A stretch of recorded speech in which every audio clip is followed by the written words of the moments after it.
Sábado Verde, radio y podcast, en la radio pública de la Ciudad de Buenos Aires.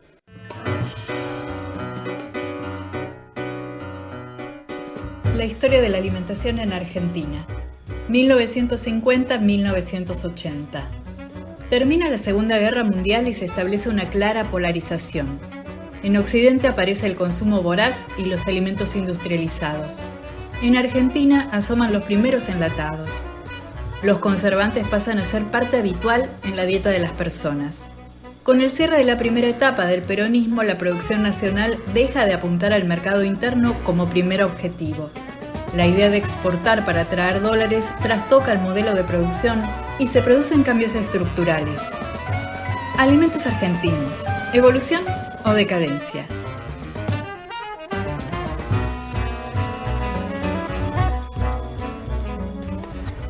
Invitamos para este periodo 1950-1980 a Fernando Gómez, que es historiador y docente de la Cátedra Argentina de Historia de la Universidad de Buenos Aires, especializado en alimentación. ¿Cómo está, Fernando? Muy buen día.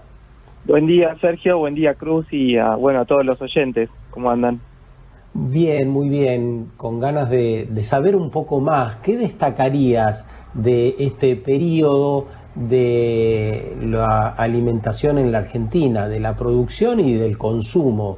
¿Cómo caracterizarías el periodo que estamos abarcando hoy?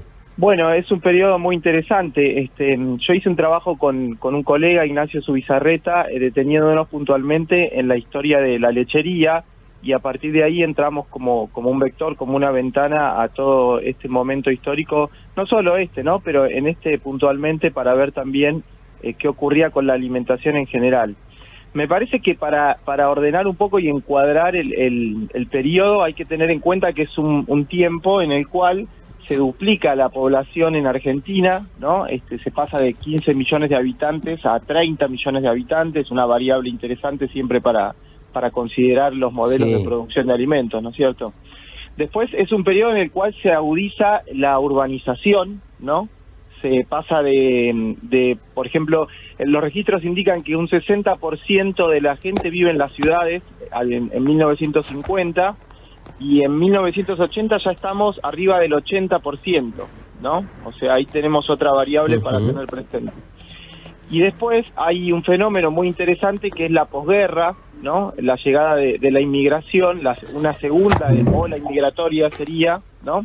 Que de todas formas va a ser mucho menor en términos proporcionales a la inmigración de fin del siglo anterior, pero me parece interesante porque, imaginando las ciudades en las que arriban estos inmigrantes y también muchas personas del interior que vienen a trabajar a las ciudades, ahí se dan otros fenómenos que son parecidos a los que mencionaba Daniel, pero también diferentes, ¿no? Porque lo que concretamente uno empieza a ver en las ciudades es la aparición de costumbres rurales, por ejemplo el asado. En esta época es cuando aparece la parrillita en las casas de los suburbios, pero también de la ciudad, y aparece el asado del domingo, que en las viejas casas de Buenos Aires no era una práctica habitual. Esto creo que Daniel ya lo comentó también, ¿no? La parrilla con los italianos también, que disponen el asado tal como lo hacemos hoy en la parrilla extendida, y ya se alejan de la cruz, digamos, ¿no? Pero les decía, hay un consumo muy importante de carne, ¿no? Vieron que ahora está en danza muchas veces el consumo per cápita de carne. Bueno, el registro más alto de la historia argentina es en 1956, ahí al final de la etapa del peronismo, cuando se consumen más de 100 kilos por persona, per cápita, como se dice, ¿no es cierto? Al año hablamos, ¿no? Al año, es una cifra extraordinaria, ¿no? Imaginen, bueno... ¿Qué es media res? ¿Media res sería eso? Bueno, si es un animal pequeño, sí, efectivamente, ¿no? Es interesante el consumo de carne que hay, ¿no? Pero si nos metemos en las casas, ahí, bueno, hay mucha diversidad, ¿no? Porque está el universo rural, el urbano, la gente que tiene más dinero, la gente que, bueno, trata de pasar de otras formas las comidas. Pero si nos metemos en una casa media, y acá viene lo interesante, ¿no? Cuando uno empieza a ver qué se consumía, se descubren algunas perlitas que muchos oyentes seguro que tienen en mente, porque vivieron este periodo o le contaron sus padres o sus abuelos, ¿no? Pero, por ejemplo, una de las cosas que no faltaba en una casa de clase media, hablamos, ¿no es cierto?, era el gallinero, una pequeña huerta, ¿no? Esto uno lo piensa como una costumbre lejana en el tiempo, pero en Palermo ocurría, ¿no es cierto? Hay registros de los gallineros. Cierto. En plena ciudad de Buenos Aires. Es una práctica que ahora muchas veces aparece en danza también como una práctica sustentable, ¿no? Para la adquisición de alimentos de primera mano en la propia huerta, además de toda la cuestión desestresante, ¿no? Y lo que tiene que ver el trabajo con la naturaleza, ¿no? Pero les decía, había alimentos entonces originados muchas veces en las casas, pocos, ¿no? Quizá en proporción, pero es interesante repasar esto. Había muchos árboles frutales, ¿no? Las parras nunca faltaban en los fondos de las casas, donde se podía tomar un mate a la sombra, pero también abastecerse de uva, ¿no? Había... Vos sabés que me da mucha lástima mi intervención, porque siento que estás describiendo un momento glorioso, estás describiendo parras, huerta, contacto con los animales. Y yo un poco, Fernando, te quería preguntar si en este momento de nuestra historia, de nuestra relación con los alimentos, sí, los ultraprocesados ya empiezan a aparecer en el mapa. Bueno, claro. ¿Y con qué frecuencia? Sí, ahí está la contracara, ¿no? Lo que ocurre, perduran esas prácticas, ¿no? Pero lo que ocurre al mismo tiempo es la aparición de otro tipo de consumo, ¿no? Por ejemplo, aparecen, como vos decías, los procesados, pero aparecen también las grandes publicidades, ¿no? Aparece la televisión. Esto de Doña Petrona cocinando en vivo en la televisión, incorporando nuevas prácticas, ¿no? Y aparece el packaging, por ejemplo, de a poco, ¿no? Porque todavía hay muchos almacenes de barrio, almacenes que venden en papel de astraza, ¿no? Y que todavía no está la bolsa como la vamos a ver ya sí en los 80, ¿no? Aparecer. Todavía hay muy pocos supermercados. Piensen que los almacenes son el lugar de abasto prioritario de las familias, y como vos decías, empiezan a aparecer los ultraprocesados, pero todavía es incipiente en la Argentina, ¿no? Esa es una foto un tanto de los 80, como yo decía. Piensen que, por ejemplo, los supermercados, ¿no? Tienen justamente un desarrollo en la década del 80. Hasta esta época hay algunos, ¿no? Está el Supercop, el Hogar Obrero, el Minimax, ¿no? Que habían llegado. Está interesante de pensar lo que mencionás, porque, o sea, tenemos que, para poder pensar ese salto en escala, nos tenemos que remitir a qué tipo de comercios había en ese momento, digamos. Con la aparición del supermercado crece exponencialmente la distribución y el acceso a estos procesados que mencionás. Y eso es a partir más de los 80, entonces. Exacto, porque todavía el almacenero tiene la práctica de fraccionar, ¿no es cierto? Recibe las viejas latas de galletitas, recibe el pan de manteca que apoya en el mostrador y lo va fraccionando. Los fideos, el azúcar se venden en bolsas de papel todavía. Obviamente que hay lugares donde hay algunas bolsas más con plásticas, ¿no? Pero la mayoría del abastecimiento de la población argentina en los 50, 60 y principios de los 70 va en esa dirección. Ya después sí va a aparecer la bolsa, el enlatado. Los grandes supermercados llegan en la década del 80, efectivamente, ¿no? Lo que no quiere decir que sí había algunos productos que empezaban a venir en lata. Bueno, el caso de la lechería es emblemático, ¿no? Porque ahí lo que observamos es el paso del viejo lechero, que pasaba casa por casa, llenaba las pequeñas jarras de las personas, incluso a veces entraba al hall de las casas porque no se dejaba la puerta con llave, y pasaba muy temprano el lechero. Decía, ¿eso hasta cuándo, Fernando? Porque nuestras abuelas que viven en la ciudad de Buenos Aires nos mencionan haber vivido eso durante un buen tiempo. ¿Eso hasta cuándo fue? Bueno, la leche, se prohíbe la venta de leche suelta en el año 69, 1969, ¿no? Eso es una ley nacional que ya había tenido algunas leyes provinciales antecedentes, pero ese es el momento en el cual la leche empieza a distribuirse en botellas de vidrio, ¿no? Sellada, digamos, ¿no? Pero hasta ese momento... Una cuestión bromatológica, si se quiere. Exactamente, porque lo que ocurre es que se establece la pasteurización obligatoria, ¿no? Para efectivamente evitar. Claro, las evitar la botellas contaminación. verdes, ¿no? Las botellas verdes, bueno, el caso, ahí la Serenísima cobra mucho auge, pero la principal empresa láctea igual era la Martona, ¿no? Hasta los 80, Claro. efectivamente. Pero ahí sí aparece toda la cuestión bromatológica. Esto quizás nos parece también que es previo, pero esta es la época en la cual los chicos empiezan a tomar la leche en forma habitual todas las tardes. Aparece el programa, quizás se acuerdan algunos oyentes, del Capitán Piluso, que convocaba a tomar la leche, ¿no? Que bueno, incluso Fito Páez lo retrata en un tema, ¿no? Que dice, no hay merienda si no hay capitán, ¿no? Y este es el momento donde Olmedo gritaba, como Capitán Piluso, a tomar la leche, ¿no? Y convocaba todas las tardes a los chicos esa práctica, ¿no? Que efectivamente ahora sí es saludable, porque unos años antes, a principios de siglo, era complejo tomar leche, ¿no? Porque no había registro de la contaminación que tenía en muchos casos. Pero sí, este es ese momento también. Y ahí aparece uno de los grandes problemas, ¿no? En perspectiva desde la línea del programa, ¿no? Y los problemas que ustedes piensan, que es el aumento del packaging de a poco, ¿no? Porque efectivamente es uno de los grandes temas para mí que hay en danza, porque uno compra un pequeño objeto y viene adentro una caja de una bolsita, de otra bolsita, ¿no? Y eso efectivamente genera trastornos, me parece, ¿no? Es impecable tu relato, Fernando. Yo creo que hay una mezcla de añoranzas, de recuerdos que efectivamente muchos oyentes deben estar traspasados hoy por ese relato que estás haciendo. Atendiendo a lo que nos has contado, para vos, los alimentos argentinos han significado una evolución o una decadencia entre nosotros. Bueno, es una pregunta compleja, ¿no? Porque efectivamente si uno se pone a observar los datos duros, lo que se observa es que hay cada vez más controles en torno a lo que se termina consumiendo, ¿no? Y esto quiero decir, o por lo menos más regulaciones, ¿no? Entonces, en términos generales, la calidad, en términos sanitarios, de la salud de lo que uno consume, uno tiende a pensar que está más regulada y que a partir de ahí uno podría trazar una evolución.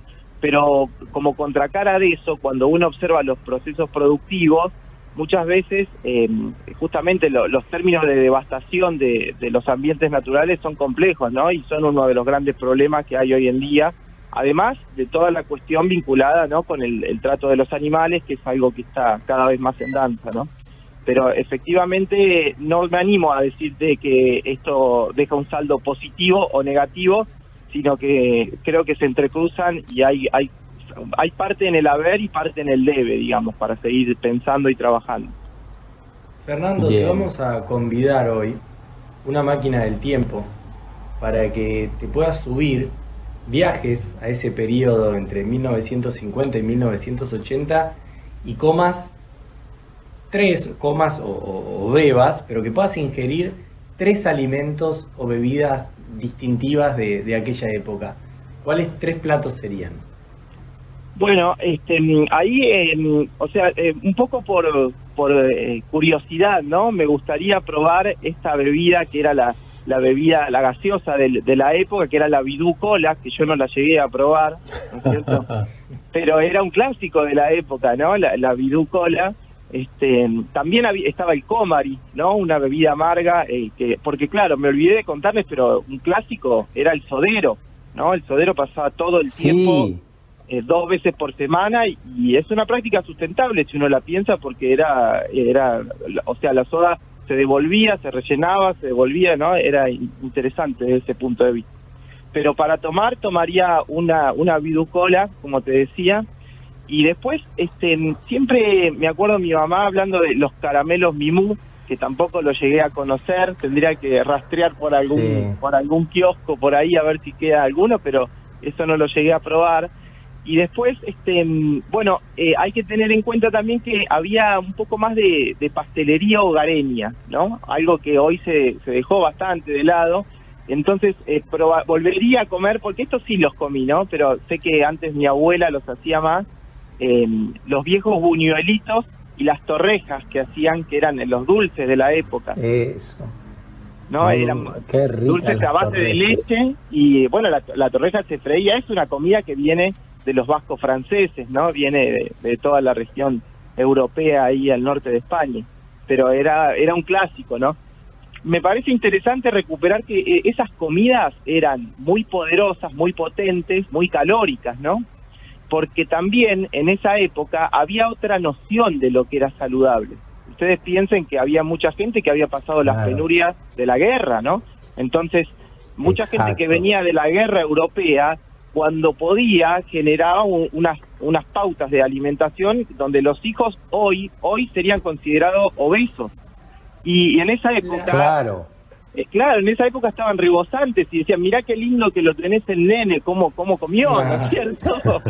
Está gordito, sí. Qué lindo que está gordito. Mandaban fotos a Europa con esas, bueno, y claro, eran las características físicas valoradas. Hoy por hoy cambió ese modelo, ¿no? Es interesante. Fernando, vos sabés que hay un alimento. Mencionaste la parrilla, listo, nos metimos con el principal, digamos, alimento de nuestra tradición más folclórica, etcétera, que es el asado.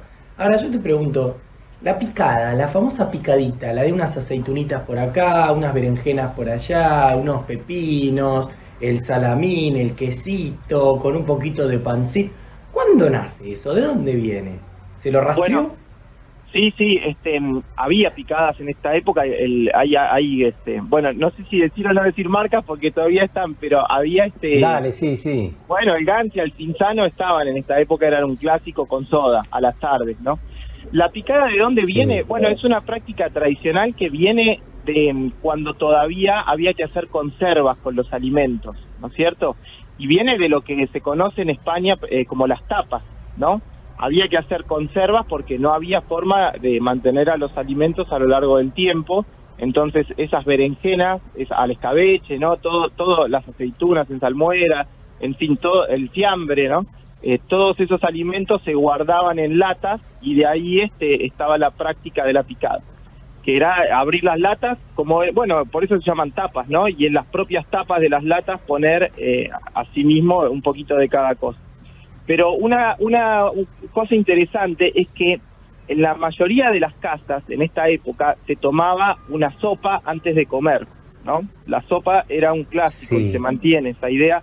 De hecho, si se acuerdan, Mafalda se quejaba de la sopa, ¿no? Y está la frase. Exacto. Claro, está la frase otra vez sopa, ¿no? Porque era como lo repetitivo. Después Quino hizo una alegoría política de por qué él decía otra vez sopa, pero está claro que Mafalda se quejaba de la sopa y en ese sentido estaba la sopa, había picada, después la sopa y después la comida principal. Y una cosa más que para sumar es esto que yo decía de cómo conservar los alimentos. En esta época se generaliza el uso de electrodomésticos, ¿no? Y la heladera empieza a ocupar un lugar más importante porque se pasa de la heladera de barra de hielo a la heladera eléctrica, ¿no? O sea, hay un boom de los electrodomésticos. No solo la heladera, pero la heladera y la cocina a gas cambian las cocinas argentinas. Son un vector clave. En esa época hay un libro muy interesante de Inés Pérez que se llama justamente El hogar tecnificado. Y muestra cómo todos los electrodomésticos, cómo todos los electrodomésticos llegan a la casa y revolucionan las formas de cocinar en muchos casos. Ahora voy a compartir una reflexión de muy baja calidad, pero escucho mencionar todos estos acontecimientos tan importantes en nuestra historia, pensando en 1950, 1980, y yo digo, el día que vengan las generaciones futuras, le vamos a decir nosotros tres, vos, Sergio, Fernando y yo, ¿y qué comían en tu época? Y torta Oreo, chocotorta, le vamos a decir. ¿Qué está pasando, no, con los alimentos que ahora hasta los denominamos con el nombre de la marca? Vos me estás hablando de sopas, me estás hablando de conservas, hablamos de huertas en nuestros patios, vínculos con animales, y ahora somos chocotorta y torta Oreo, estamos en esa. Sí, cambió mucho. Bueno, lo dulce también es para analizar, porque el paladar de lo dulce actual, como está muy procesado y muy trabajado desde la química, en general, para mí, esto es una opinión, fuimos perdiendo la capacidad de detectar algunos sabores, ¿no? que en otras épocas eran más singulares, más distintivos, y hoy estamos muy acostumbrados a los alimentos con demasiado sabor, para mi gusto, y entonces muchas veces cuesta percibir. Si uno toma un té, por ejemplo, natural, hay veces que dice, si se lo da a una persona joven, dice, no tiene sabor a nada, porque efectivamente estamos con el cerebro pensando que los sabores tienen que ser mucho más marcados y fuertes. Sí, eso es cierto. A mí me da la impresión, posiblemente sea por el relato también, que esta es una época clave la que abarcamos hoy, ¿no? 1950, 1980, por la cantidad de características que se dan y los cambios. Hay quiebre en un montón de cosas que aparecen y nos dejás, Fernando, esta mañana con un montón de inquietudes, de preguntas. Me veo terminando el programa y saliendo a googlear algunos de esos productos que vos mencionabas, cómo se hacen exactamente las torrejas. Tengo muchas ganas de comer esa torreja que me hacía mi abuela, y la verdad que nada, creo que comparto el entusiasmo con todos los oyentes. Hoy, bueno, con Cruz también, lo estoy viendo a Cruz, nos estamos viendo por Meet. Te agradecemos muy especialmente tu intervención en el programa de hoy, Fernando. No, por favor, muchas gracias y un saludo para todos. Un gran abrazo. Fernando Gómez se llama este historiador y docente de la Cátedra Argentina de Historia de la Universidad de Buenos Aires, especializado en alimentación. Sábado Verde, radio y podcast, en la radio pública de la Ciudad de Buenos Aires.